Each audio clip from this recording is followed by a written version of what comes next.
ከጌታ ጸጋና ሰላም ይብዛላችሁ። እኔ ወንድማችሁ በረከት ነኝ።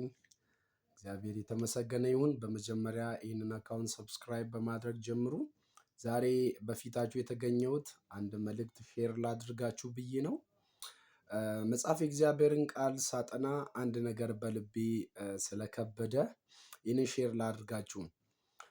አይታችሁ ከሆነ እግዚአብሔር አምላክ እናንተን የሚያደርጋችሁ ልጁን ኢየሱስ ክርስቶስን ያደረጋችሁትን ነገር ነው እግዚአብሔር እናንተን የሚያደርጋችሁ። ምናልባት ምን ለማለት ነው ልትሉ ትችላላችሁ።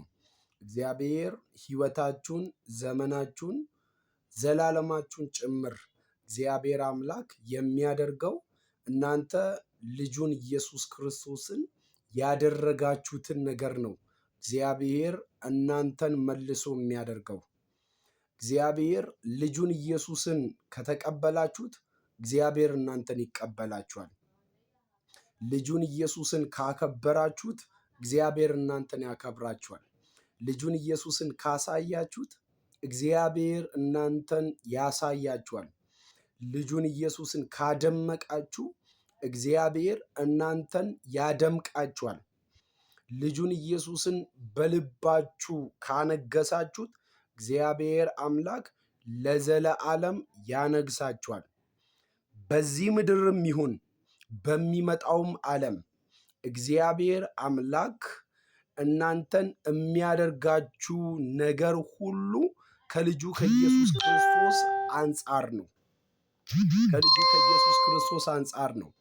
እግዚአብሔር አምላክ ዘላለማችሁን የሚወስነው ወይ ዘላለም በጥፋት ወይ ዘላለም በብርሃኑ ዓለም እግዚአብሔር የሚወስነው ከልጁ ከኢየሱስ ክርስቶስ አንጻር ነው። በየትኛውም መንገድ don't forget this፣ ይህንን እንዳትረሱ። እግዚአብሔር እናንተን ማድረግ የሚፈልገውን ነገር ሁሉ የሚያደርገው እናንተ ኢየሱስን የምታደርጉትን ነገር ተመልክቶ ነው። ኢየሱስን ከጣላችሁት፣ ኢየሱስን ከተዋችሁት፣ ኢየሱስ ላይ ካፈራችሁ እግዚአብሔር አምላክ እናንተን የሚያደርገው ኢየሱስን ያደረጋችሁትን ነገር ነው። ስለዚህ አንድ ጥያቄ ልጠይቃችሁና ጨርሳለሁ። ኢየሱስን ምን እያደረጋችሁት ነው? በእናንተ ሕይወት፣ በቤታችሁ፣ በስራ፣ በአገልግሎታችሁ ኢየሱስን ምን እያደረጋችሁት ነው?